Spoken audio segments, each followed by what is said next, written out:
हो गया।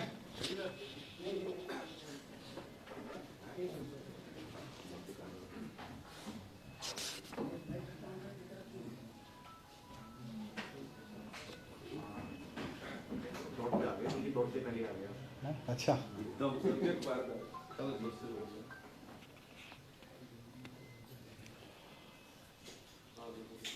दिल्ली में, दिल्ली सरकार में जो अफसर काम करते हैं उनके ऊपर भारतीय जनता पार्टी ने केंद्र सरकार के माध्यम से पिछले 7 साल से अवैध नियंत्रण कर रखा है, असंवैधानिक नियंत्रण कर रखा है। और बीजेपी लगातार इस असंवैधानिक कब्जे का, अफसरों के ऊपर इस असंवैधानिक कब्जे का दुरुपयोग करती रही है। किस तरह से दिल्ली सरकार के अफसरों का भारतीय जनता पार्टी अपने राजनीतिक हित के लिए दुरुपयोग करती रही है, इसका एक उदाहरण कल एक नोटिस के रूप में मिलता है। ये नोटिस दिल्ली के सूचना विभाग की आईएएस अधिकारी सचिव श्रीमती एलिस वास जी ने जारी किया है, अरविंद केजरीवाल जी के नाम। दिल्ली सरकार के सूचना विभाग की आईएएस अधिकारी एलिस वास जी ने अरविंद केजरीवाल जी को नोटिस दिया है, मुख्यमंत्री जी को। उन्होंने लिखा है कि 2016-17 के आसपास दिल्ली सरकार ने जो दिल्ली के बाहर विज्ञापन दिए थे उनकी वसूली अरविंद केजरीवाल जी से की जाएगी, 163 करोड़ रुपए की वसूली। और एलिस वास जी ने अरविंद केजरीवाल जी को धमकी दी है कानूनी रूप से कि आप ये 163 करोड़ रुपए जमा करो, नहीं 10 दिन के अंदर जमा करो, नहीं तो आपके ऊपर failing which further necessary action as per law will be taken in this matter. सूचना विभाग की आईएएस अधिकारी एलिस वास जी भारतीय जनता पार्टी के कहने पर अरविंद केजरीवाल जी को धमकी दे रही है कि 10 दिन के अंदर अंदर 163 करोड़ रुपए जमा करो, नहीं तो आपके खिलाफ कार्रवाई की जाएगी। यह बात एलिस वास जी की नहीं है, यह किसी आईएएस अधिकारी की नहीं है, यह इस बात की है कि भारतीय जनता पार्टी दिल्ली सरकार के अफसरों का किस तरह से दुरुपयोग कर रही है।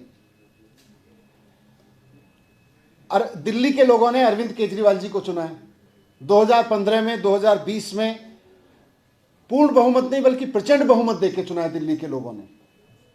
और दिल्ली के लोगों ने मैंडेट दिया केजरीवाल जी को कि दिल्ली सरकार के जो अफसर हैं इनसे दिल्ली की जनता के हित में काम लीजिए, इनसे दिल्ली की जनता के हित में काम कराइए, स्कूल बनवाइए, अस्पताल बनवाइए, इनसे मजदूरों के लिए काम कराइए, इनसे गरीबों के लिए काम कराइए, दिल्ली का विकास कराइए। लेकिन भारतीय जनता पार्टी असंवैधानिक रूप से इन अफसरों के ऊपर अपना कब्जा करके जमा के बैठी है और वो इसका दुरुपयोग करके इन अफसरों का इस्तेमाल कर रही है, अरविंद केजरीवाल जी के खिलाफ राजनीतिक इस्तेमाल कर रही है। चुनी हुई सरकार के मंत्रियों को टारगेट करने पे, काम नहीं करने दे रही अफसरों को।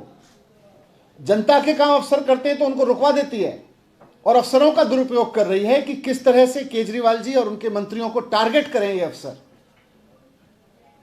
ये अफसरों के ऊपर नियंत्रण का, नाजायज नियंत्रण का नाजायज इस्तेमाल है। इसीलिए जो सर्विस डिपार्टमेंट है दिल्ली सरकार का, भारतीय जनता पार्टी उस पर कब्जा जमा के बैठी हुई है, संवैधानिक रूप से गलत तरीके से उस पर कब्जा करके बैठी हुई है ताकि वो अफसरों का दुरुपयोग कर सके और मुख्यमंत्री जी को इस तरह के नोटिस दे दे के अफसरों से दिला के परेशान कर सके, टारगेट कर सके और काम ना करने दे। ये जो डीआईपी का नोटिस है 163 करोड़ रुपए केजरीवाल जी को जमा करने का 10 दिन के अंदर, आप सब जानते हैं ये पुराना मसला चल रहा है। ये 2016-17 में और इस दौरान दिल्ली से बाहर ऐड दिए गए। अब ये कहा जा रहा है दिल्ली से बाहर ऐड नहीं देने चाहिए थे केजरीवाल जी को। मैं पिछले 7 साल तो छोड़ दीजिए, मैं कह रहा हूं आप पिछले 1 महीने के अखबार उठा के देख लीजिए। दिल्ली के भारतीय जनता पार्टी के अलग अलग राज्यों के मुख्यमंत्रियों के विज्ञापनों से भरे पड़े हैं दिल्ली के अखबार। मध्य प्रदेश से लेके, उत्तराखंड से लेके, हिमाचल, उत्तर प्रदेश, हर जगह के कांग्रेस के भी मुख्यमंत्रियों के आपको दिल्ली के अखबारों में खूब ऐड मिलेंगे। भारतीय जनता पार्टी के देश भर के मुख्यमंत्रियों के आपको दिल्ली के अखबारों में ऐड मिलेंगे। अगर गलत है तो वो वहां के मुख्यमंत्रियों से वसूलेगी भारतीय जनता पार्टी वो पैसा। भारतीय जनता पार्टी वहां के अफसरों से ये कराएगी कि वो उत्तर प्रदेश में सूचना सचिव को कहे, आईएएस अधिकारी को, कि जाके योगी जी से पैसा वसूलो, या हिमाचल प्रदेश या उत्तराखंड में वसूलो उनके मुख्यमंत्रियों से। ये अफसरों पे कंट्रोल का दुरुपयोग कर रही है भारतीय जनता पार्टी, कि अफसरों को मजबूर कर रही है कि वो मुख्यमंत्री जी को इस तरह के नोटिस दें, मंत्रियों को टारगेट करें और काम ना करें, जनता के लिए काम ना करें। केजरीवाल जी चाहते हैं अफसरों को जनता के काम पे लगाएं, भारतीय जनता पार्टी चाहती है कि अफसर केवल और केवल केजरीवाल जी के ऊपर और उनके मंत्रियों के ऊपर टारगेट करते रहें, काम ना करें। इससे बड़ा उदाहरण नहीं हो सकता अफसरों पे नाजायज कंट्रोल का किस तरह से कर रहे हैं। तो मैं भारतीय जनता पार्टी को यही कहना चाहता हूं कि अफसरों का दुरुपयोग बंद करें। लोकतंत्र में चुनी हुई सरकार के पास ये ताकत होती है कि वो अफसरों से काम कराए। अफसरों का दुरुपयोग करके इस तरह से चुनी हुई सरकार के मंत्रियों और मुख्यमंत्री को टारगेट कराना अफसरों से बंद करें, बल्कि काम करने दें। और जहां जहां की जनता ने आपको चुना, आप अपने अफसरों से काम कराओ, उनको काम पे लगाओ। ये नोटिस दिलवाने का क्या फायदा है? ऐड तो सारे सरकारें दे रही हैं, आपके राज्यों के मुख्यमंत्री इतने सारे दे रहे हैं। सर, आप इसका जवाब क्या होगा? क्या आप कोर्ट के जरिए देंगे, क्योंकि इसमें आपका दफ्तर सील करने की बात कही गई है? इसमें लिखा गया है कानूनी कार्रवाई की जाएगी।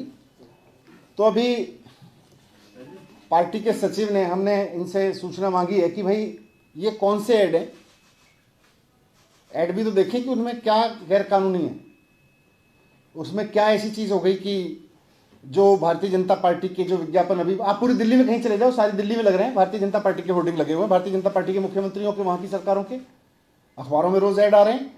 हम भी तो देखें कि हमने उनसे कौन सा अलग ऐड दे दिया, उनसे कॉपी मांगी है। जी, क्या किसी तरीके ये चिट्ठी लिखी है अभी हमने एलिस वाइस जी को। कानून का हवाला दिया है इसमें कि कौन सा कानून आपको ऐसा करने पे रोकता है? कानून नहीं है, गैर कानूनी है।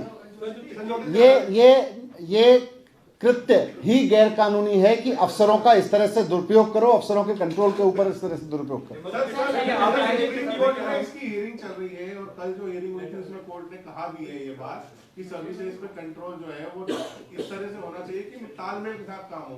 आप भी शुरू से यही बात कहते रहे, तो आपको कुछ उम्मीद है कि सुप्रीम कोर्ट में जो नहीं, इसीलिए हमने माननीय अदालत में गए हैं, हमें वहाँ तो सिर्फ पूरा भरोसा है, इसीलिए हम वहाँ गए हैं। मनीष सर, नीति पे लाने पे विचार कर रही है दिल्ली सरकार, नहीं आप करनी थी क्योंकि सेशन को खत्म होने वाला सत्र जो है वो तो आनी है, उस पर काम चल रहा है। पैसे हैं